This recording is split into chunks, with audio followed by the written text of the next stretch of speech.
एक बड़ा सा भूतिया हाथ है जो पूरे स्पेस में फैला है। इसकी भयानक उंगलियां एक चमकते लाल बादल को पकड़ रही हैं जो पिघले हुए स्पेस लावा की तरह दिखता है।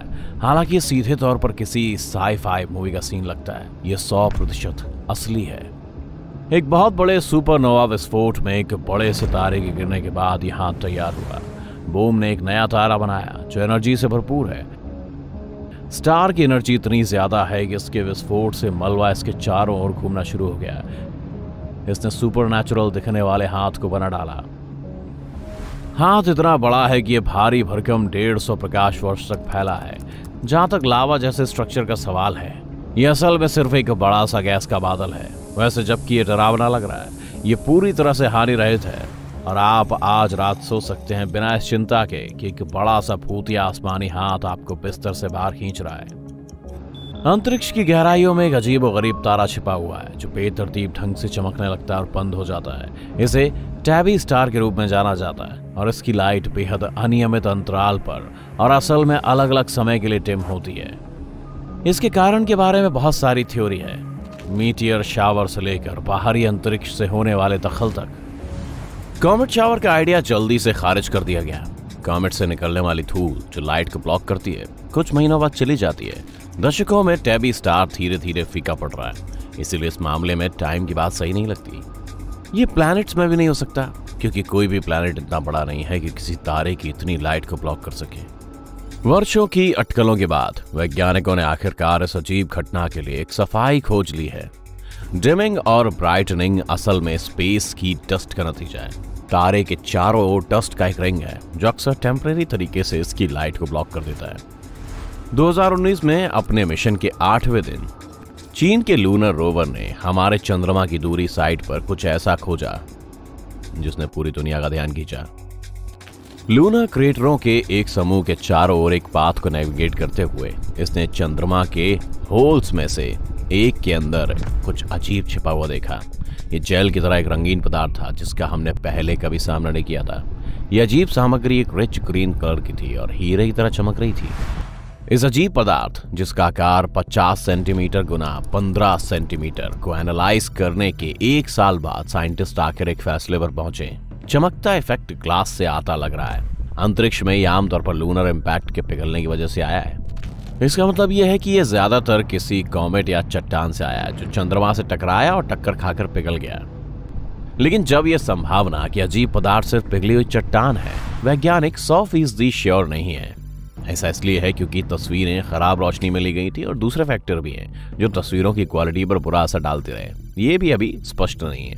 गैलेक्सी में तैरता हुआ एक बड़ा आकाशीय हीरा है और कोई भी असल में नहीं जानता कि ये कहां से आया है और ये वहां क्यों है। ठीक है, ये बिल्कुल खीरे जैसा नहीं है या एक पिकल। यह अधिक संभावना है कि यह काफी लंबी चट्टान है। साइंटिस्ट को लगता है कि 1 किलोमीटर से अधिक लंबा हो सकता है, लेकिन केवल 165 मीटर फीट चौड़ा है। ये इतनी तेजी से यात्रा कर रहा है कि हमारे सूर्य की ग्रेविटी से किसी भी तरह से बंधा नहीं हुआ। मतलब ये एक अजीब वस्तु हमारे सोलर सिस्टम के बाहर कहीं बनी थी। हम ये भी नहीं जानते कि ये चीज स्पेस में कितने समय से घूम रही है। यह अनुमान लगाया गया है कि ये विक्टोरियन युग के दौरान हमारे सोलर सिस्टम में प्रवेश कर गया था, लेकिन कौन जानता है कि इससे पहले ये कहां की यात्रा कर चुका था। हमारे सोलर सिस्टम में 8 प्लैनेट हैं। 9 यदि आप प्लूटो की गिनती करते हैं, जिसे कुछ साल पहले क्लब से बाहर कर दिया गया था। लेकिन ये सब बदल सकता है।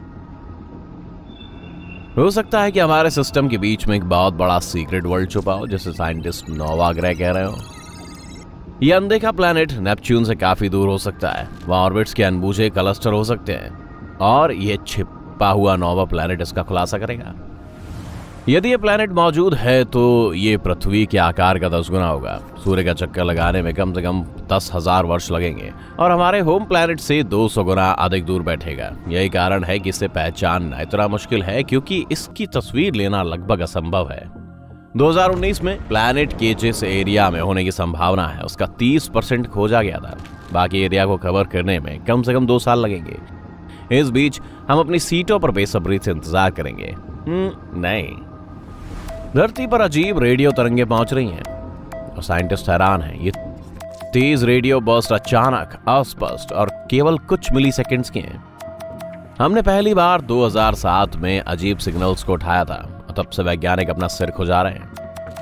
ऐसा लगता होता है कि फिर लाखों प्रकाश वर्ष दूर मिल्की वे के बाहर से आ रहे हैं। हमारे लिए उन्हें इतनी दूर से लेने के लिए वे 80 वर्षों में सूर्य की तुलना में 1 सेकंड के अंश में ज्यादा एनर्जी जारी कर रहे होंगे। इनमें से ज्यादातर सिग्नल केवल एक बार आए, जिससे उन्हें पहचानना बहुत ही आसान हो जाता है, जब तक कि ये सब 2017 में बदल नहीं गया होता। अगस्त में एक सिग्नल उठाया गया था जो 93 बार दोहराया गया था, इस अटकल को खारिज करते हुए कि सिग्नल रैंडम एक बार की घटनाओं के कारण हो रहे थे। आज तक हम अभी भी नहीं जानते हैं कि सिग्नल का क्या कारण है। 2014 में वापस नासा ने सूर्य की एक आश्चर्यजनक तस्वीर खींची, जिससे पता चला कि वो ड्रेसअप खेलना पसंद करता है। मैग्नेटिक फील्ड्स का एक शानदार तूफान सूर्य को एक चलते हुए जैक ओ लैंटर्न की तरह दिखने का कारण बना। इससे भी अजीब बात यह है कि ये इमेज 8 अक्टूबर को ली गई थी। ये एक्टिव रीजन्स नामक किसी चीज के कारण संभव था। ये मूल रूप से सूर्य के ऐसे एरिया हैं जिनमें लाइट और एनर्जी का लेवल ज्यादा होता है। ये वही है जो इमेजेस में फ्लेमिंग लुक देता है। लाइट से 2 आंखें, एक नाक और एक चौड़ा दांतों वाला मुस्कुराता हुआ मुंह बनता है। सौभाग्य से ये चेहरा सिर्फ एक संयोग था और स्पेस की गहराई में दुबका हुआ एक बड़ा पंपकिन खोजने वाला उत्साही नहीं है। मैं जानना चाहता हूँ, क्या ये एक ट्रिक या कोई ट्रीट है? स्पेस फैंस ने मंगल की सतह पर एक चम्मच की तरह दिखने वाली वस्तु को देखा। वो आधी धूल से ढकी हुई थी। मार्स रोवर से इमेजेस को जारी किए जाने के बाद उन्होंने इसे देखा। संदिग्ध सिल्वरवेयर जितना डरावना लग सकता है, वो सिर्फ लाइट की एक चाल थी। स्पून सिर्फ एक नियमित पुरानी चट्टान है, हालांकि ये थोड़ा अजीब आकार में है। फोटो में परछाइयों के खेल ने वस्तु को और भी चम्मच जैसा बना दिया। हो सकता है कि पास में कोई डिश हो जिससे चम्मच भाग गया हो। तारों के बीच कहीं तैरते हुई कॉस्मिक आईबॉल कोई नियमित आकार की आंख नहीं है। ये एक अविश्वसनीय 1060 किलोमीटर की दूरी को मापती है। सैटर्न के चंद्रमाओं में से एक टेथिस अंतरिक्ष के फैन के लिए एक सेलेब बन गया है। गोलाकार चंद्रमा एक में एक बड़ा क्रेटर है, जिसे बिल्कुल एक बड़े इंटरप्लेनेटरी आईबॉल जैसा दिखता है। क्रेटर के अंदर चोटियों का एक समूह भी है जो एक आयरस की तरह दिखता है। सैटर्न के पास कुल 60 चंद्रमाओं का एक गैंग है और टेथिस अकेला ऐसा नहीं है जो एक रैंडम अर्थ ऑब्जेक्ट की तरह दिखता है। प्रोमेथियस एक आलू की तरह दिखता है। एटलस किसी ग्रीक रेस्टोरेंट से फ्रेश सर्व की गई पीटा ब्रेड जैसा दिखता है और माइमस तो किसी खलनायक के स्पेसक्राफ्ट की तरह दिखता है। फिर आता है अंतरिक्ष के ठीक बीच में एक बड़ी सी बिल्ली की आंख। इसका आधिकारिक नाम NGC 6543 है, लेकिन ये लंबा और उबाऊ है, इसलिए ज्यादातर लोग इसे कैट्स आई नेबुला कहते हैं और ये वास्तव में अब तक खोजी गई पहली नेबुलाओं में से एक है। दूसरी नेबुलाओं की तरह इसका निर्माण एक तारे द्वारा किया गया था, जिसने अपनी गैस की बाहरी परत को बहा दिया था। गैस तैरने लगी और इस अद्भुत और दिलचस्प स्ट्रक्चर को बना दिया। स्टार हर 1500 साल में गैस की इस परत को छोड़ता है। हर बार ये ऐसा करता है। ये एक शानदार नया डस्ट शेल बनाता है। अरे मुझसे गैस की बात मत करो।